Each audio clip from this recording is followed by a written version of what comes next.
So hi everyone, good afternoon po sa inyong lahat. So ngayon gagala muna kami ng kaibigan ko. Punta naman po kami sa diversion yung pinuntahan namin dati. Gabi, wala kasi kaming pasok ngayon. Hala, ang pagbika-bika ko, Ginoo. Kung ganun mag-anap. Nakaigo yung tuhod. Okay, nakaigo aking tuhod. Hindi kahit. Giting umaw. Hindi. Oh. Saan guys, nagpapatubil muna siya ng kanyang motor. Pagasolina muna siya guys. Dito. Ha? Guys, paalis na kami. Papunta na kami ng diversion. So dito kami dumaan sa ano ang isa. Ay, hala, ito yung buwan. Hala, di ba agalan nun nga nila eh. So ito ba ako may kaagi? Never ba ako nakadaan dito? Sorry. Never ba ako nakadaan? Never pa din ako nakadaan dito sa daanan na ito dahil. Maganda ng ano ngayon. It's 5 o'clock na ng hapon. So ito yung pagkahapon. Habhab ko rin yung buhok. Ay ako ba ito na may kaon ko?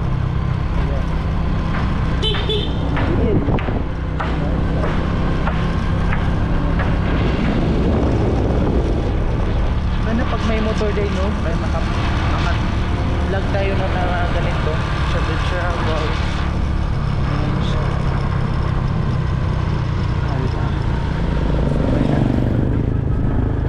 So ayun guys, andito na kami ngayon sa diversion. Wala, buhok ko may wasa-wasa na naman. So ito na siya guys, palapit na kami. Ayan yung hala, ang buwan pero hindi na siya makakita sa camera talaga. Ang maganda kasi dito sa diversion road, kasi ito Mount Diwata pa ng bukid, napakaganda ng view dito. Actually, lalong na sa personal, pag makita nyo siya dahil ma-amaze talaga kayo, parang refreshing siya. Oo. Check. Tapos ang ambiance dito, napakaganda talaga dahil direkta pa na. Oo. Eh pag hindi lang sa Nicor Badahon ka, tingnan nyo naman yung bukid oh. Yan siya dito. Wala, parang walang mga ano dito dahil medyo kunti lang ang tao kasi umuulan kasi kanina eh. Ayan siya yung bukid, maganda ang view dito. Punta kayo dito ng personal, ma-amaze talaga kayo. Lalo dito may madali silang maubusan ng street food.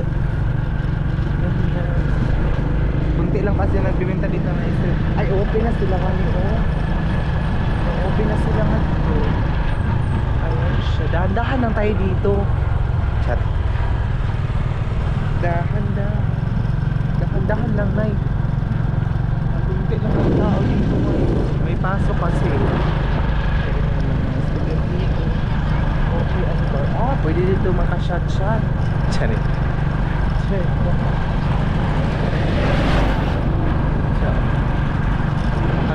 Ay, may nagja-jogging dito. Ganito guys. Linis. Tapos basta refreshing talaga siya.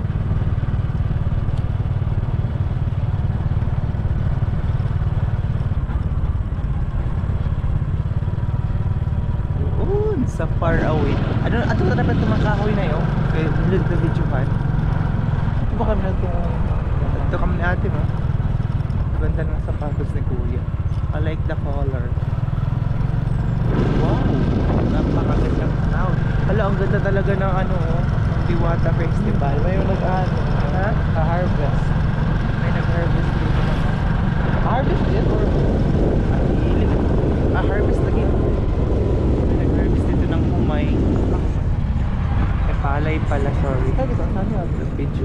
Doon natin kahoy. Video natin kahoy. Gabi na ba? So, dito kami sa ano? Ano pangalan natin ay? Pang-oil. Pang-oil? Jubil yan. So dito na kami sa ano? Ang buhok ko doon, wala na. Ini makaon ini nga gulay dili. Kan para butig-butigan niya yung baba. So dito na kami ngayon sa Pamuelandan. Ay, buko. Sibon. Gabi ka wasa-wasa akong buhok. Uy. Oo. So nandito na kami. Tanaw, titingnan ko muna yung buhok ko kung gabi rin siya kawasa. Kung gabi rin siya kawasa. So ayan na yung diversion road. Ang daming mga motor. Wala kalami maghilabot yung kwan. Uy, yan ba? Balang mo. Ayan.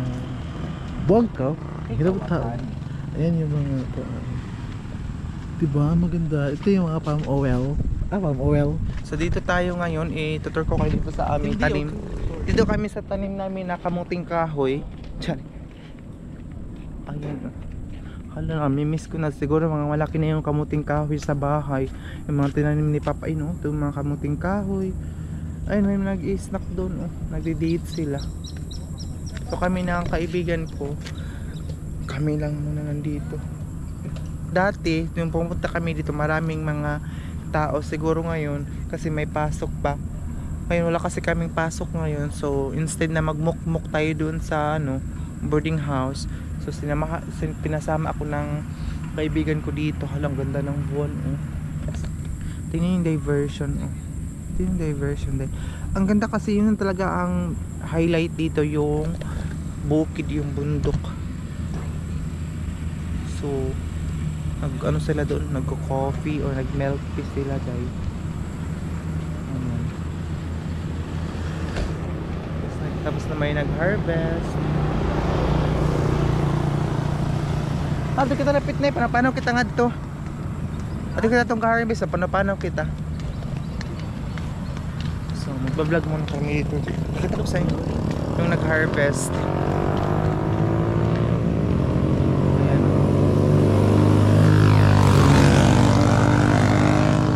Hala, kalami nga ni magkuan picture na eh.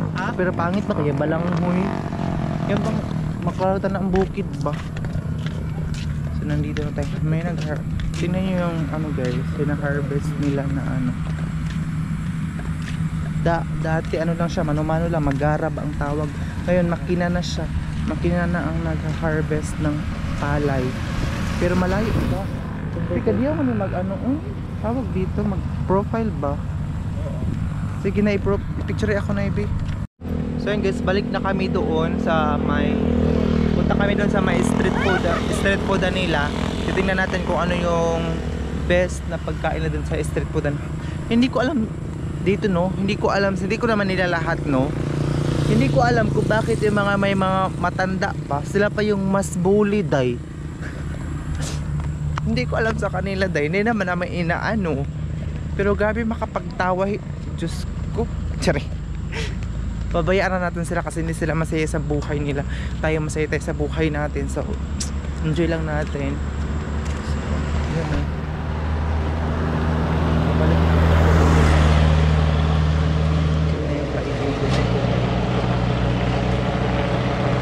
Basta pag hinahinay ako noon, kaya pala mataas pa yung video na kasi mismo palagan sa motor ka. Ano na ba kahinay? Mga 1%? Mga 2 ra, dagan ta. Mo kitang ga-jogging. So ayan na guys. Sabi ko sa kanya, dahan-dahan kasi ang gabi ko magpaano ng motor para na ako mahimatay. Check. Sakay na ako.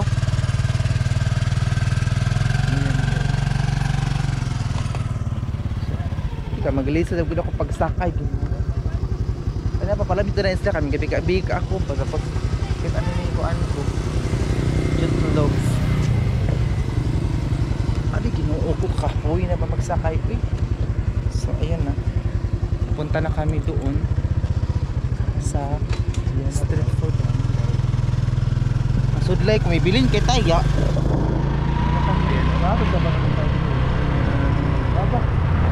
And then ayun yung mag-harvest. Maganda tong harvester day kasi nga po kahit gabi ma-harvest sila. Ayan o, tapos sinahakot na agad siya ng kalabaw. So guys, nandito na kami ngayon. Nandito na kami, wait lang, ano ko muna ito kasi ayusin ko muna itong buhok ko kasi gabi kawasak akong buhok gabi kasi ito magpadagan itong ano ko nung motor. Hello te. Alaga na sila. Ikon, iatras na yan eh. So, Mabunti mo sila. sige nilagay ko kasi yung camera ko dito sa sasakyan. So, ito na kami dito sa Tama ito na. ito na kami sa street food. Ang Kamera ko ganda pag... mo, madaya. sus! Hindi ako... Kamera ko! Ama! Tapos di pa rin matumba. Hindi nagtindog ra. So, ayan na. Punta na kami dito. Niyak pa. Ama! Kamera ko!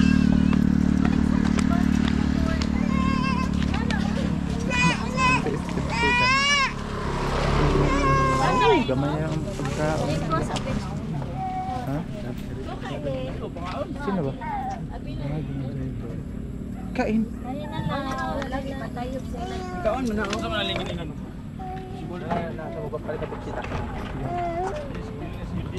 Buksan mata, matasong ko ang busaw. Sige na, Nay. Nabi ka ng tangsa. Ano yung malimon?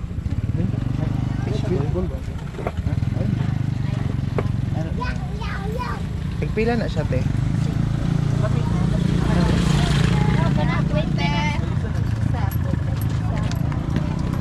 Guys, tapos na kami dito. Ito lang yung mga tingnan nyo, madali maubos yung food nila dito. Ito lang yung natira. Yeah. So pauwi na kami kasi na pagtawunan ko ba. Tapos meron ding balutan dito guys. Saka buko. Tara na. Oo. Ikapartot pag ako ikanong katatang tindera. Ito ba? Dapat masakit para mo yan. Ayan dito. O diba dumami na. Hala, kataod ng tao doon. Ha? New Gin? Gin, Eugene, G-E-N. Oh, sabot. Ano yun? Eugene, ibiga may yung ibiga. Ano pa ang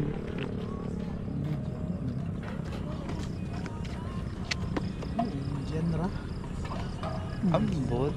Ayun na. Saray ka side haon. Bata? Eugene. Hey, Carabao. 2,000 years later. So hi everyone, good morning po sa inyong lahat. Welcome back to YouTube channel. So yun guys, tapos na pala akong kumain kanina. Sobrang aga kong kumain dahil kasi nga po maraming nagsasuggest sa atin na dapat daw kumain ako ng morning kasi nga po yan daw ang important na ano natin sa ating katawan. Dapat morning kumain ka talaga. So kumain ako kanina dahil ang alam ko ay hotdog pala. And then, tingnan nyo ako kasi nilagay ko ito dito kasi nagpaano ko ng tubig kasi sira yung grape po dun sa CR. So, buti na lang may hose tayo. So, ayan na. Tapos ito, lagyan ko na ng tubig para hindi siya manigas yung kanin doon. So, ngayon, may chichika ko. Wala na si Jana dito. May chichika pala ako sa inyo mga day. Kasi may nakita ko sa Facebook na nag-aaway sila ba?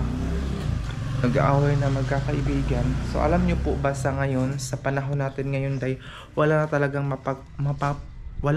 mapagkatiwalaan, di ba? Hindi ko alam kung bakit ang dami-dami talaga magta-trader sa akin, ang dami-daming gusto talaga akong iwan, basta gusto nila nga hindi ako umangat, basta gusto nila na down ako palagi day. Mayroon din akong kakilala na kapag malaman niya na minsan kunti yung life, so parang dinadown talaga ako. Hindi ko alam kung anong kasalanan ko sa mundo, bakit may mga taong nakapaligid sa akin na mga try or die. Hindi ko alam kung bakit. Mayroon kasing isang tao na miss na gusto ko siyang tulungan, pero hindi ko na lang sasabihin sa inyo mga day. Basta sigad na lang bahala sa kanya. Hindi ko alam. Basta pangalawa, tatlong beses. Sinabihan na kasi ako ni mama dati na ialis ko na daw yung mga taong traidor sa buhay ko, yung mga negative na tao sa buhay ko. Pero ako kasi dahil mabait kasi akong tao, kahit na tinatraidor ako, palagi ko pa rin nakikipagkausap, palagi pa rin ako communicate sa kanila. Pero sa ngayon parang na-realize ko parang tama talaga si mama. Siguro hindi naman siguro masama na tatanggalin natin sila sa buhay natin Kasi yung mga tao na yun siguro hindi na sila magbabago siguro. Pero nasaktan lang talaga ako ngayon sa ginawa niya, na imbis na magtutulungan sana kami, pero iba ang ginawa niya dahil parang tatlong beses na itong ginawa sa akin. Pero still strong pa rin ako kahit anong mangyari. Kasi hindi naman sila ang humawak ng buhay ko. Ako lang naman.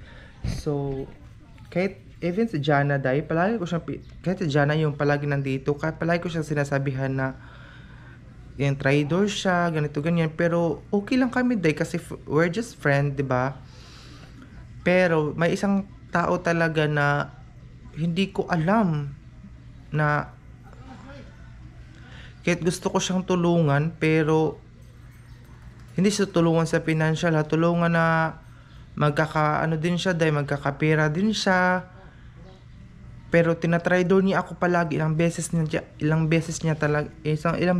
itong ginagawa sa akin, na hindi ko alam kung anong nagawa ko mali sa kanya. Na 'di ba pag may mga bisita dito sa boarding house ko, nakikita niya sa welcome naman, pero hindi ko alam kung anong nagawa ko sa kanya, mga day.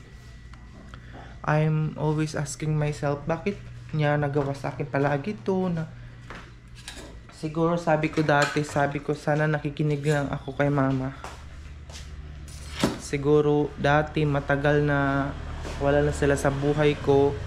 Meron ding isang kadugo ko, day, pero I'm not mentioning the name, na pag may kailangan siya or need niya ng yung magtatanong-tanong, nandun siya sa bahay.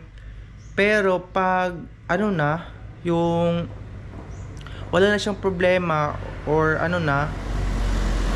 pag may mag-chat sa kanya, sinisiraan niya din ako.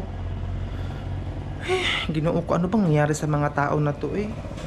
Hindi ko alam kung ano nangyari sa kanila, no? Bis na sila pa yung tulungan, tayo pa yung sinisiraan, tayo pa naging masama. Ay, gabi naman yun nga. Gabi nga kahimtang, day. So siguro I'm so happy kahapon kasi wala kaming pasok. Ngayon, meron naman po kaming pasok, kaya morning pa lang, tingnan nyo, busog na ako kasi kumain na ako kanina, morning. Sobrang aga akong kumain kasi sinusunod ko na yung mga sinasabi niyo, dapat morning kumain ka, ganito, ganyan, para hindi sumakit yung chan mo. Thank you so much po sa comment ninyo. Ito yung weather station natin ngayon. Diba? Yan yung weather natin. Alam niyo po ba kagabi? Lindol daw sa Cebu. Ang lakas daw ng lindol sa Cebu, day. So, shout out sa mga taga Cebu. Ate Luz, kumusta kayo dyan? Sa Ate Luz, may message ko mamaya sa Ate Luz kung kumusta na sila dyan sa Cebu, kasi taga Cebu si Ate Luz. Sana nasa mabuti sa kalagayan, kasi ang Cebu ngayon grabing struggle dahil sa nagpa-music sila. Struggle sila dahil sa lakas ng bagyo, lakas ng lindol. Hindi ako, madistract ako pag may music. Hindi ako maka-vlog doon sa loob ng kwarto kasi nga po nasira yung natin, ilaw. So mamaya pupunta siguro ako sa DIY kasi bibili din ako ng bugkot sa buhok ba? Yung pangtali sa buhok.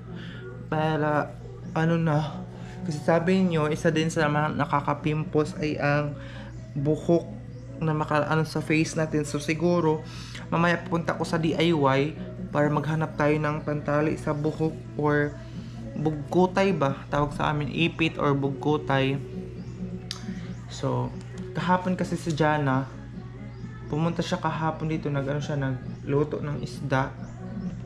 So ngayon wala na siya ngayon dito kasi nga po meron din siyang kasi siya, working student din siya, din nagtrabaho din siya sa pharmacy. At the same time, nag-aaral. Pareha kami, day. Nag-aaral ako. Ko lang ngayon, focus ay yung pagbablog ko, kasi itong pagbablog ko ay din siya, isa siya sa source of ko talaga sa pag-aaral ko ngayon. And also sa mga bills na halos every week may bills tayo, day. So, ayun, sana hindi po kayo mag-skip ng ads ko. Nalulungkot na ako. Tingnan yung mata ko. Kasi naiyak lang ako kagabi. Sobrang, kasi nakarelate ako sa nag-scroll ako sa Facebook mas, sila Pokirat at saka si QD Pindura, sikat sila sa TikTok at saka sa Facebook. So nag-aaway-away sila na nagsisiraan sila sa social media ba. Ako ayaw ko kasing ilabas yung baho ng friend ko, pero yung kaibigan ko, grabe ka traidor, day. Grabe siya ka traidor. Pero siya, hindi ko siya sinisiraan, hindi ko siya inaano, wala akong ginagawa sa kanya. Ang gusto ko lang na magkakapera din siya, tapos hindi ko alam kung bakit nagkaganyan siya, day. Gusto ko lang naman sanang tulungan siya, pero sa ginagawa niya ngayon, last na to, hindi na ako makikipagkaibigan sa kanya. Never again. Hindi nyo na, kasi susundin ko na talaga si mama na yung mga sumisira, gustong sirain yung buhay ko, or mga negative people, siguro pwede ko na silang alisin sa buhay ko dahil kasi wala naman silang ambag sa buhay ko, kundi gusto lang talaga ako nilang siraan. Kasi parang gusto nila magiging miserable din yung buhay ko katulad nila. Kasi ako, madami akong pangarap sa buhay ko, day, 'di ba? Nagsusumikap nga ako, tinitiis ko nga mapag-isa. Pero yun, para sa magiging successful and magiging yung buhay ko, kahit hindi naman masama dahil na wala tayong pinag-aralan, 'di ba? Wala talagang masama nun. Pero dapat gumawa ka rin ng paraan para maging maginhawa naman ang buhay mo, 'di ba? Pero ako gusto ko talaga makapagtapos ng pag-aaral. Kaya kahit nasakripisyo yung family ko ngayon, kahit struggle yung family ko kasi hindi ko na sila matulungan, sobrang lang ako pala. Sabi ko, mama, pasensya na kayo ngayon sa hindi ko kayo mabigyan, ganito, ganyan. Kasi nga po, inuuna ko talaga yung school activities namin, ganito, ganyan. Especially yung pag-uwi dun sa bahay. Hindi na ako nakauwi ng June pa ako umuwi. Kasi nga po, naalala ko yung transportation. Pero siya, grabe ang travel. Kahit walang pera, travel dito, travel doon. Tapos siya pang may maganang magalit sa akin. Wala na akong ginawang masama sa kanya, day. Ouch! Wala naman akong ginawang masama. Tingnan niyo itong baso. Para siyang lagayan ng hipon. Wala naman akong ginawa masama sa kanya, day. Kabaho pa sa baso. Ayan. Kaya guys, kung gusto niyo akong i-follow sa aking Facebook account, nandun po sa comment section yung link ng aking Facebook, Gian Campos, para doon po tayo magchikahan sa aking Facebook account. So, maraming salamat sa lahat ng mga sumusuporta sa akin, sa mga solid supporters ko. Maraming salamat. Ingat kayo palagi. Siguro kayo mamaya maggala-gala ako, dahil para maiba naman yung view natin, hindi palagi lang dito sa bahay. So, ingat kayo palagi.